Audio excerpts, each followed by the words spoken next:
ಶ್ರೋತೃಗಳೇ ನಮಸ್ಕಾರ. ಶಿವಪುರಾಣದಿಂದ ಆಯ್ದ ಕಥೆಗಳು ಮಾಲಿಕೆಯಲ್ಲಿ ರುದ್ರ ಸಂಹಿತೆಯಲ್ಲಿರುವ ಗಜಾಸುರನ ಕಥೆಯನ್ನ ಈ ದಿನ ಕೇಳೋಣ. ಇದು ಶಿವ ಗಜ ಚರ್ಮಾಂಬರಧಾರಿಯಾದ ಪ್ರಸಂಗವನ್ನ ತಿಳಿಸುತ್ತೆ. ಗಜಾಸುರ ಮಹಿಳಾಸುರನ ಮಗ.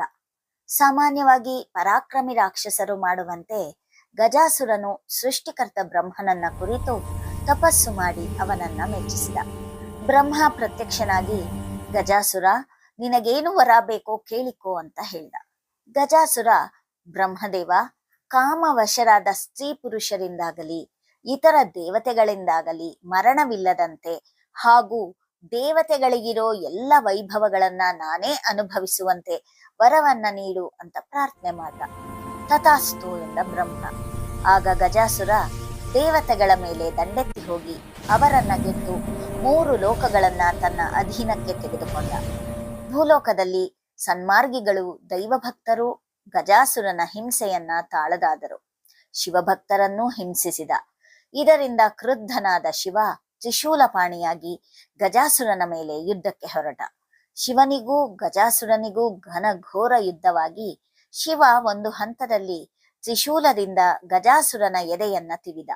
ಬಳಿಕ ತ್ರಿಶೂಲವನ್ನ ಮೇಲೆತ್ತಲು ಗಜಾಸುರನು ಅದನ್ನು ಕೊಡೆ ಎಂದು ಭಾವಿಸಿ ಶಿವನಿಗೆ ಹೇಳಿದ, ಮಹಾಶಿವ, ಕಾಮನನ್ನೇ ಗೆದ್ದ ಮಹಾತ್ಮ ನೀನು. ನಿನ್ನ ಕೈಯಿಂದ ನನಗೆ ಸಾವು ಬಂದರೆ ಅದು ನನ್ನ ಪುಣ್ಯ. ಆದರೆ ನೀನು ನನ್ನ ಚರ್ಮವನ್ನ ಉಡುಪನ್ನಾಗಿ ಧರಿಸಬೇಕು ಅಂತ ಕೇಳಿಕೊಂಡ. ಪ್ರಸನ್ನನಾದ ಶಿವ, ಗಜಾಸುರ, ನಿನ್ನ ಶರೀರವು ಕೃತ್ತಿತಾನೇಶ್ವರ ಎಂಬ ಹೆಸರಿನಿಂದ ಶಿವಲಿಂಗವಾಗಿ ನೆಲೆಸಲಿ ಅಂತ ಅನುಗ್ರಹಿಸಿದ. ಬಳಿಕ ಅವನು ಕೋರಿದ್ದಂತೆ ಅವನ ಚರ್ಮವನ್ನ ಸುಲಿದು ದಿಗಂಬರನಾದ ಶಿವ ತನ್ನ ಮೈಗೆ ಸುತ್ತಿಕೊಂಡ. ಅಂದಿನಿಂದ ಅವನು ಗಜ ಚರ್ಮಾಂಬರಧಾರಿ ಎನಿಸಿದ. ಶ್ರೋತೃಗಳೇ, ಇದು ಶಿವಪುರಾಣದ ರುದ್ರ ಸಂಹಿತೆಯಲ್ಲಿ ಇದ್ದ ಗಜಾಸುರನ ಕತೆ. ಮತ್ತೆ ಮುಂದಿನ ಸಂಚಿಕೆಯಲ್ಲಿ ಇನ್ನೊಂದು ಕಥೆಯೊಡನೆ ನಿಮ್ಮನ್ನು ಭೇಟಿಯಾಗ್ತೇನೆ. ಧನ್ಯವಾದಗಳು.